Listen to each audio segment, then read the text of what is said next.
Estados Unidos ha asegurado en el Consejo de Seguridad, convocado a petición suya, que lo ocurrido en Irán en los últimos días es una expresión espontánea del pueblo iraní. La embajadora estadounidense asegura que los manifestantes iraníes están hartos de un gobierno represivo que dice pisotea sus derechos. Nikki Haley ha relacionado dichas protestas con Siria, tras poner de manifiesto que el gobierno iraní gasta 6.000 millones anuales apoyando a Al-Assad. Ha asegurado que, por otro lado, las familias iraníes son cada vez más pobres. La embajadora ante la ONU de Estados Unidos ha asegurado que ellos apoyan, y sin pedir disculpas por ello, a los manifestantes contrarios al gobierno de Irán. Escuchamos las palabras de Nikki Haley. En 2009 el mundo ya guardó silencio mientras las esperanzas del pueblo iraní fueron arruinadas por su gobierno. En 2018 no nos quedaremos callados. Otra vez el pueblo de Irán se está levantando y exigiendo algo que ningún gobierno puede rechazar de manera legítima: sus derechos humanos y sus libertades fundamentales. Por su parte, Irán ha acusado a Estados Unidos de abuso de poder y de actuar con hipocresía. Aseguran que esto supone un intento desesperado de Washington tras perder credibilidad ante el resto del mundo, y han recordado la situación en Yemen, por ejemplo, como ejemplo del obstruccionismo practicado por la delegación estadounidense en el Consejo.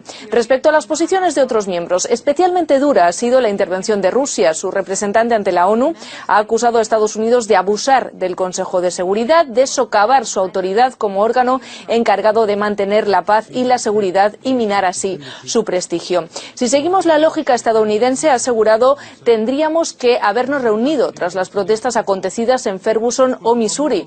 Y también ha asegurado que tras esas intenciones estadounidenses hay un intento por socavar el apoyo internacional logrado en el acuerdo nuclear iraní. El representante ruso ha asegurado que Rusia no va a involucrarse en la desestabilización de ningún país. Ampliamos sus palabras. Lamentamos que se hayan perdido vidas durante estas protestas no tan pacíficas, pero hay que dejar que Irán se ocupe de sus propios problemas. Estamos desgastando la energía del Consejo, en vez de concentrarnos en las crisis de Siria, Libia, Irak, Yemen, Corea del Norte y otras.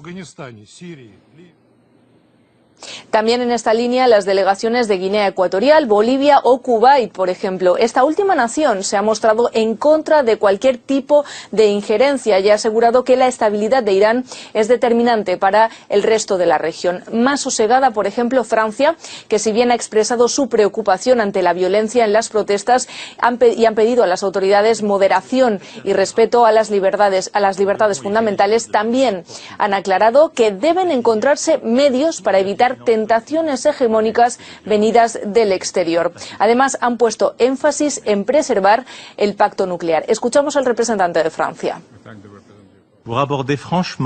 Por preocupante que parezca lo ocurrido en Irán, no constituye una amenaza para la paz y seguridad mundial.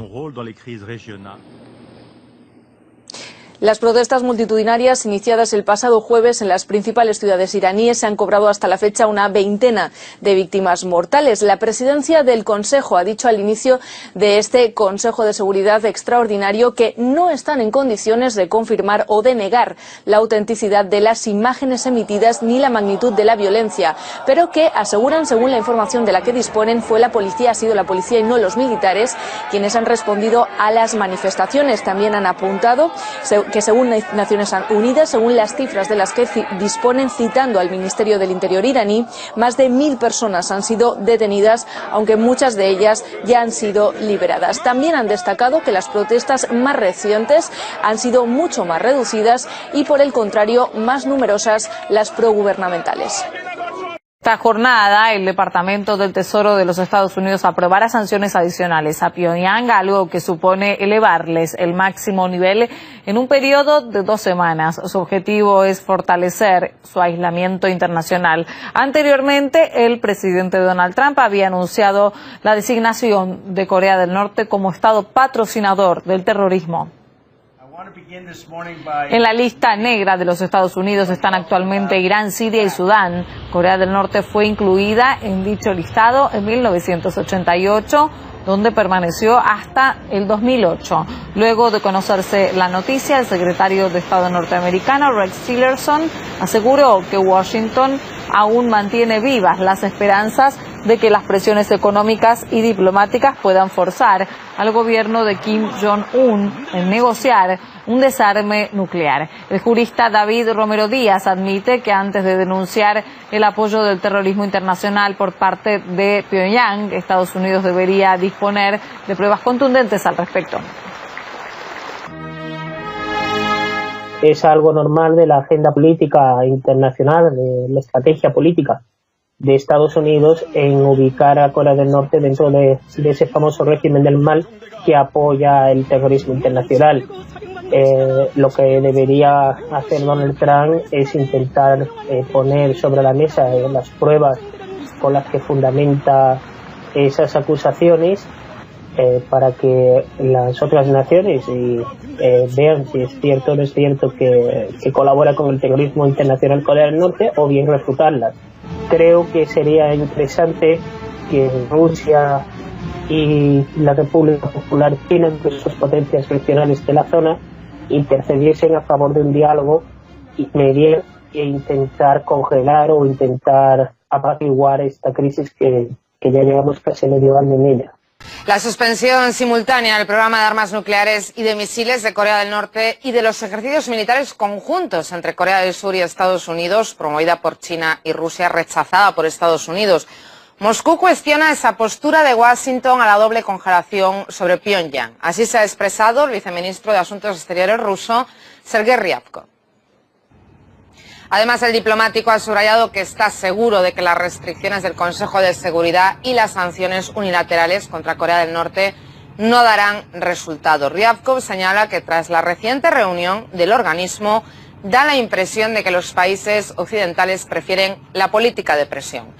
Los miembros del Consejo de Seguridad debatieron las amenazas procedentes de Corea del Norte. El secretario de Estado de Estados Unidos, Rex Tillerson, declaró que Washington va a continuar su campaña contra ese programa nuclear de Pyongyang y ha llamado a Rusia y China a endurecer sus posturas.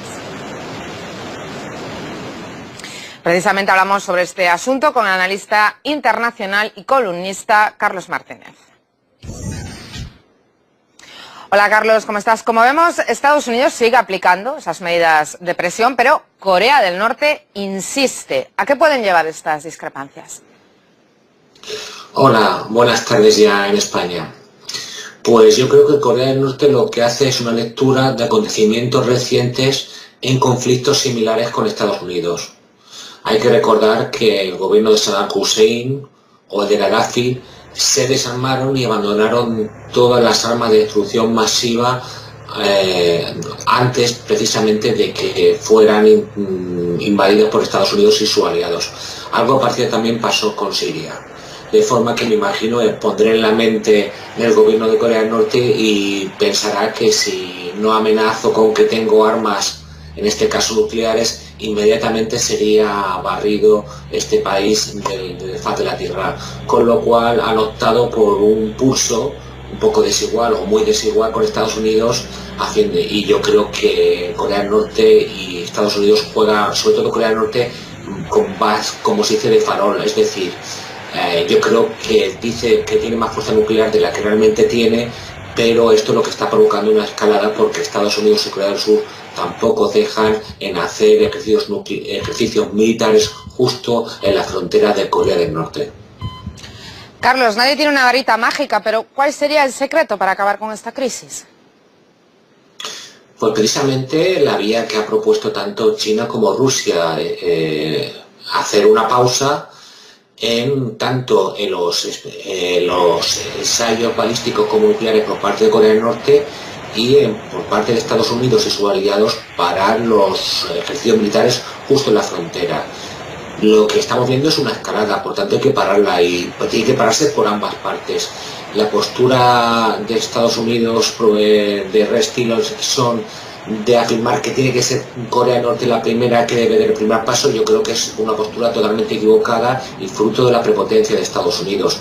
Ambas partes tienen que parar ya y dejar la escalada porque en el fondo todos sabemos que es un conflicto realmente que se puede solucionar por la vía del diálogo y la negociación, pero la imposición y las presiones lo que están facilitando es que Corea del Norte se enroque cada vez más Y eso crea realmente un peligro para la región y también crea un sufrimiento para las personas que viven en Corea del Norte, con lo cual se debe poner una pausa a esta escalada que es absolutamente absurda y no nos lleva a ninguna parte.